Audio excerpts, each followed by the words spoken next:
So we're looking at quarterfinals. 8 teams left from 32. Now you sift. You have your pick 8. Yes.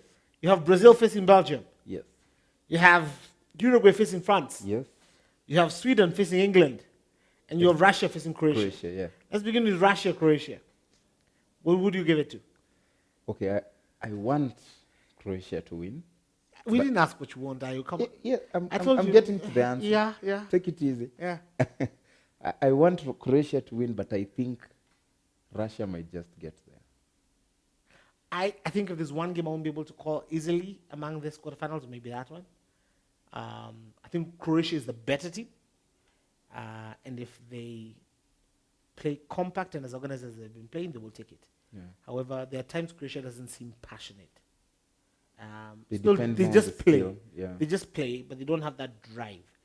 And unfortunately, Russia is one of the most passionately driven teams in this World Cup. This World Cup, yeah. And I think that could come back to bite Croatia.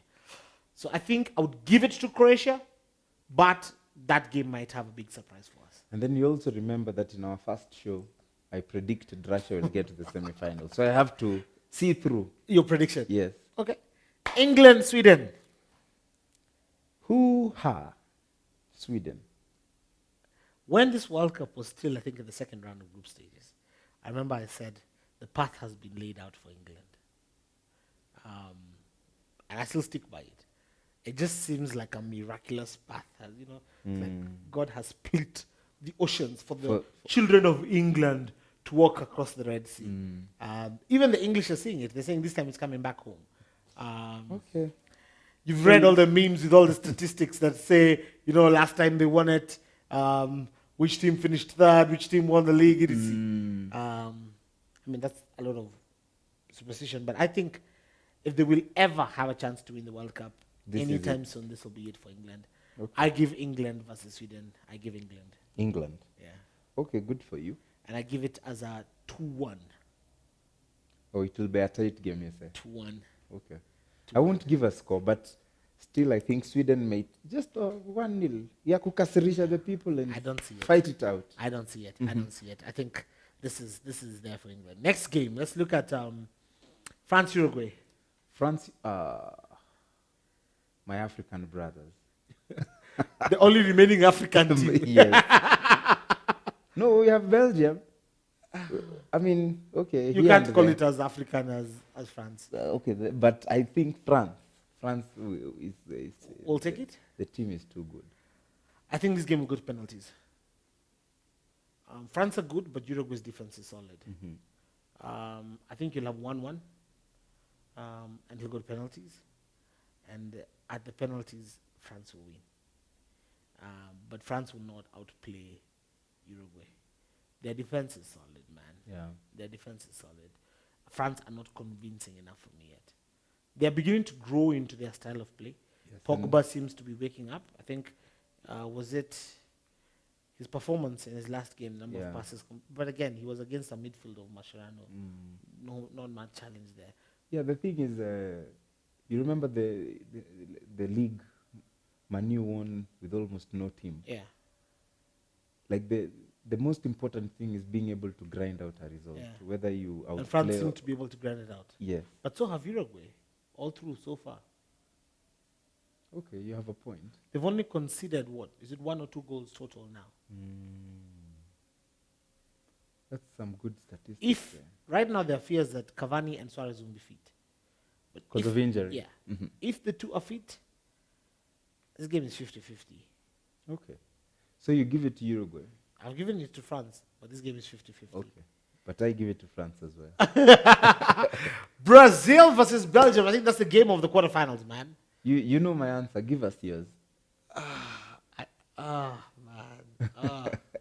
At the beginning of the show, when we began analyzing the World Cup, I gave Brazil a win. You've changed your mind. I think not that I've changed my mind. I want Belgium to win. Okay, but who do you think will win? I think Brazil will win. Yeah, thank you. But let it be clear, I want Belgium to win.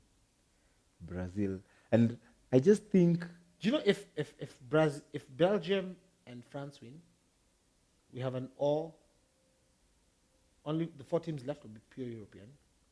Oh. Which is not A good thing. is not representative of the world.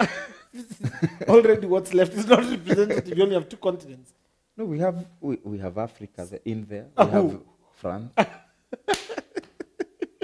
How is N'Golo Kante European? How? Okay, so anyway, I give it to Brazil, but I hope Belgium win. But I give it to Brazil as well to 1.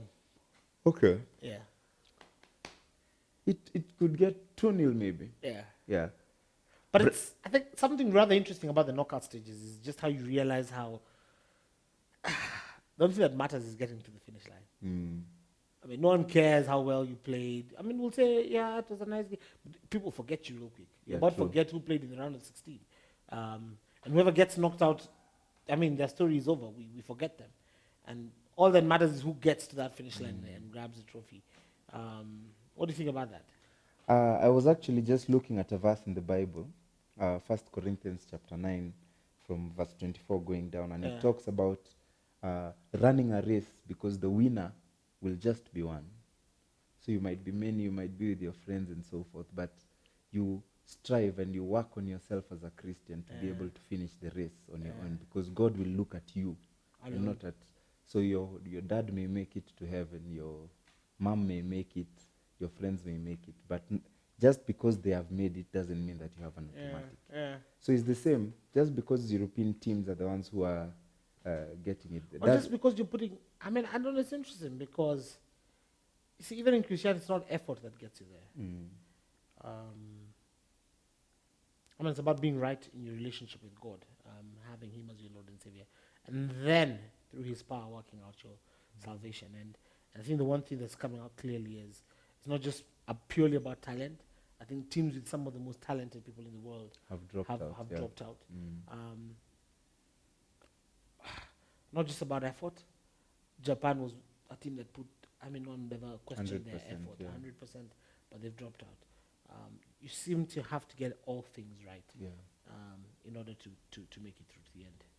And then you might put effort, you might have the skill, but there's also an extra thing that sometimes you don't have control of. Yeah, and for us that would be the same with the Holy Spirit. Yeah, the grace of God also. Yeah. So I think that is something that as Christians we might want to learn from this From this football World Cup. extravaganza. Yeah. All right. Thank you, ladies and gentlemen. It's been an amazing show. We are nearing the end of our World Cup edition of The Basement. Next time you'll be catching us, we'll be analyzing the semifinals and looking back at the quarterfinals. I think that means we have 3 shows to go to the end of this. On the final day of the World Cup. Join us. We'll be having a live show, are you? Yes. And I'll be here. And you'll be here. Brazil. We'll be having a live show. We want to interact with you guys who've been watching us. Come to Nairobi Baptist Church. We'll be having a live viewing of the show. Lots of activities, food, fun. Great time. Yes. And you get to meet Ayo, Mike, myself, Shira, different guys who've been on the show. And we get to just interact on what you will be thinking about the final. Looking forward to it. Who do you think will be there with us in the live show other than Brazil? Quickly, no thinking too hard. Russia. All right. I might have made a mistake, but yes, Russia. Okay, I call that we will have Brazil and England, and let's see how that will go. Thank you, ladies and gentlemen. Catch you later.